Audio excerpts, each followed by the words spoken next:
আমরা এই আনুষ্ঠানিকতায় অংশ নেইনি এবং যদি এর আইনি ভিত্তি তৈরি না হয় এটার কেবল আনুষ্ঠানিকতাও থাকবে না, এটি একটি গণপ্রতারণা এবং জাতির সাথে একটি প্রহসন হবে।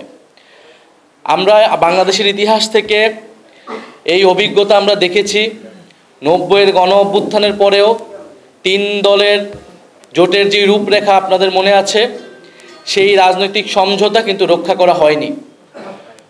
ফলে ফ্যাসিবাদ বিরোধী লড়াইয়ে যেই দলগুলো আমাদের সাথে ছিলেন, এটা তাদের প্রতি বিশ্বাস অবিশ্বাসের প্রশ্ন নয়, বরং একটি সংবিধানের মতো এত গুরুত্বপূর্ণ বিষয় আমরা যদি পরিবর্তন করতে চাই, তার অবশ্যই একটি আইনি ভিত্তি প্রয়োজন। এবং এই 72-এর সংবিধান যাতে পরিবর্তন না হয়, পুরনো ফ্যাসিস্ট কাঠামো যাতে রয়ে যায়, তার জন্য নানান অপচেষ্টা কিন্তু দেশের ভিতরে দেশের বাইরে থেকে করা হচ্ছে। কারণ বিগত ফ্যাসিস্ট কাঠামোর সুবিধাভোগী রয়েছে নানান জায়গায়, ফলে তাদের জায়গা থেকে সেই চাপটা অবশ্যই আছে। এবং আমরা মনে করি যে কিছু কিছু রাজনৈতিক দলও আপোষ করেছে বা সেই ফ্যাসিস্ট কাঠামোটাকে টিকিয়ে রাখতে, অক্ষুণ্ণ রাখতে চেষ্টা করেছে নানাভাবে।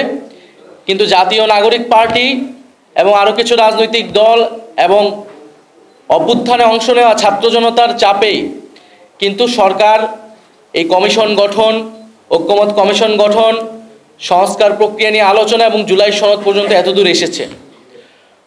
ফলে আমরা মনে করি এটি আমরা 90-এর পুনরাবৃত্তি বাংলাদেশে দেখতে চাই না।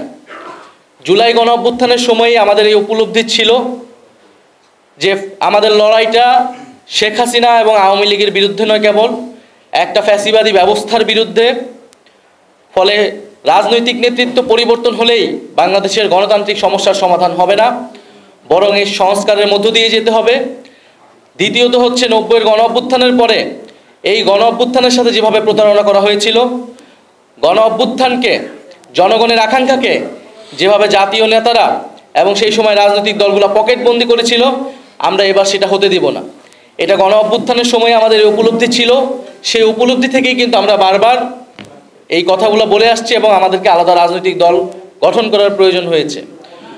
ফলে সরকার এটার আইনি ভিত্তি দেয়নি বা অন্য দলগুলো অনেকে বলেছে, অনেকে বলে নাই, তারা স্বাক্ষর করেছে, এটা নিয়ে আমাদের কোনো আপত্তি নেই। সেটা আনুষ্ঠানিকতা তারা করেছে তাদের বিবেচনায়। কিন্তু আমরা বলছি এখন এটার আইনি ভিত্তি দিতে হবে। আইনি ভিত্তির মাধ্যমে এটি অর্থবহ হবে, এছাড়া এর কোনো অর্থ থাকবে না। ফলে সরকারের প্রতি আমাদের আহ্বান, রাজনৈতিক দলগুলোর প্রতি আহ্বান এবং জনগণের প্রতিও আমাদের সেই আহ্বান রয়েছে। জনগণ কালকে এটা দেখেছে, পুরা অনুষ্ঠানটাই দেখেছে।